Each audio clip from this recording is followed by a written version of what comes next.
one. Yeah.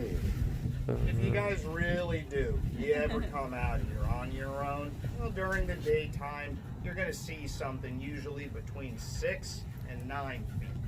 That's the average. That one right next to you, that definitely looks to be at least 9. I'd say maybe even like a little closer, around 9.5 feet. Either way, you're looking at something around like the larger side of average. Here, look, you can still stand up. I'm just going to turn this a little.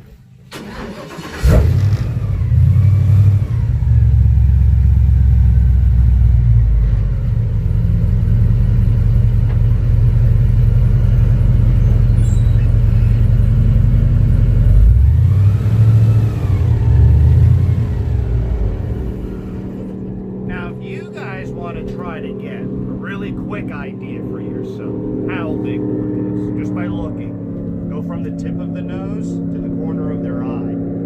10 inches, 10 feet. 12 inches, 12 feet. That's why to me with that one, that looked at least 9 inches, maybe even closer to 10, end to end. Not an exact measurement with them, but a pretty good rough estimate. Have any questions about it before I just keep talking?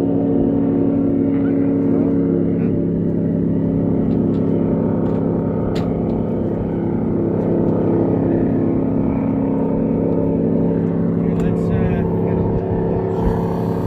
The wind's killing me today.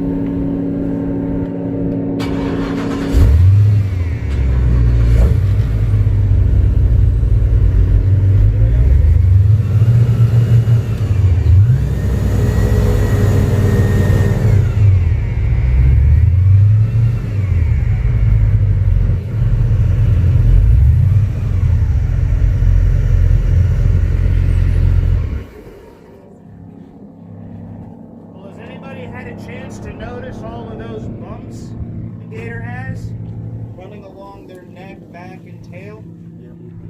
All of these are called Osteoderms. But in the Everglades out here, we don't want to start using big words like this all the time. So we call them scoots, like a scooter. Now the scoots, you always hear somebody call this the armor plating of a gator, right? That's really just a bonus. Think of them firstly like little solar panels, because every bump on the back is how that gator collects the heat and energy right now from the sun.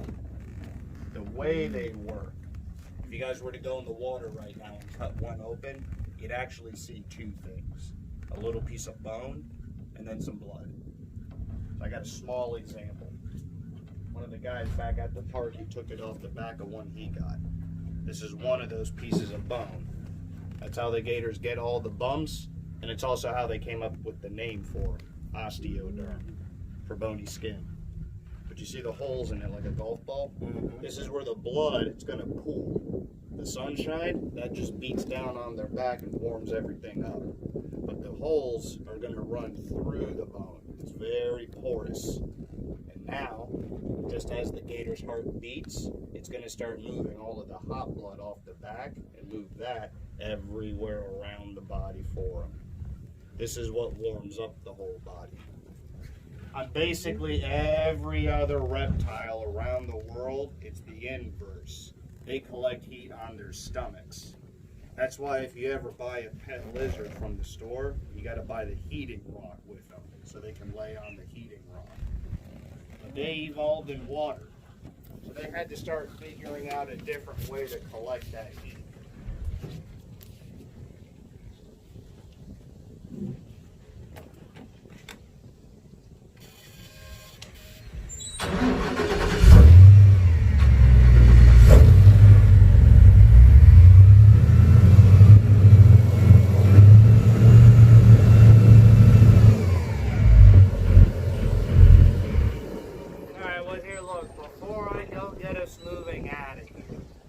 Has anybody been really paying attention to that gator? He's just been sitting there. Yeah. Not doing anything, right? No. Not a lot. And believe me, during the daytime, that's it. That's all they want to do right now, is nothing. Alligators are nocturnal. So they wait for that sun to go back down before they think about doing anything. So the daytime, you always sit back, you relax, catch a nap or two. Really, their only goal for the daytime is soak up the sun, and that's it. Unfortunately, all this nothing you've seen the gator doing, this is how a lot of people end up in trouble with one. If you honestly ever get to see one on your own while you're in Florida, yeah, don't be that surprised if this is what it does for you.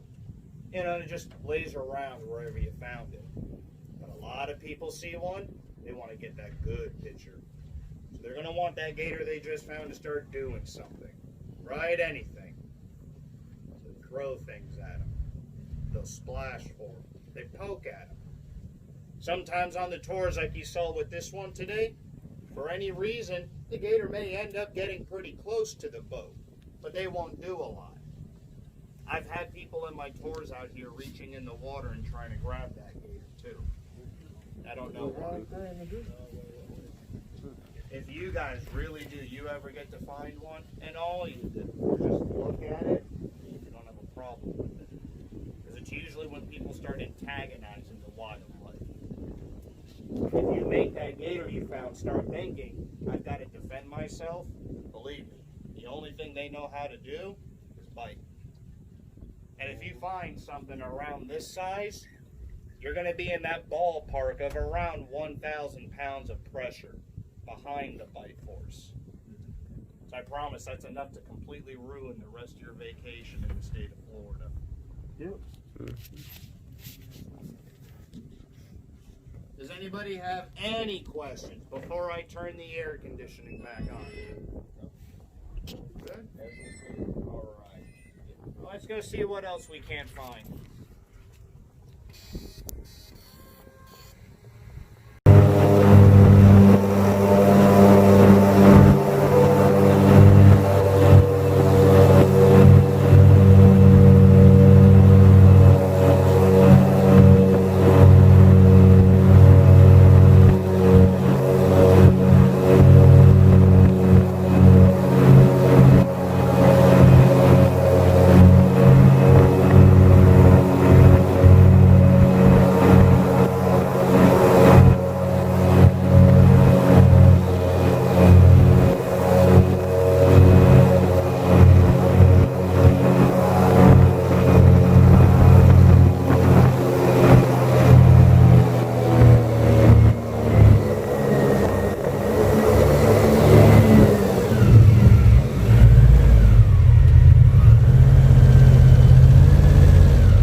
Skinny neck, that's one of our Aningas.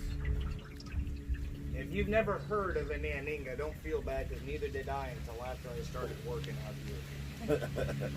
But I really do. I like to find anything out here like the Aningas, because they're a really good example of one of these funny things not a lot of people think about if they do come out here to our part of the Everglades.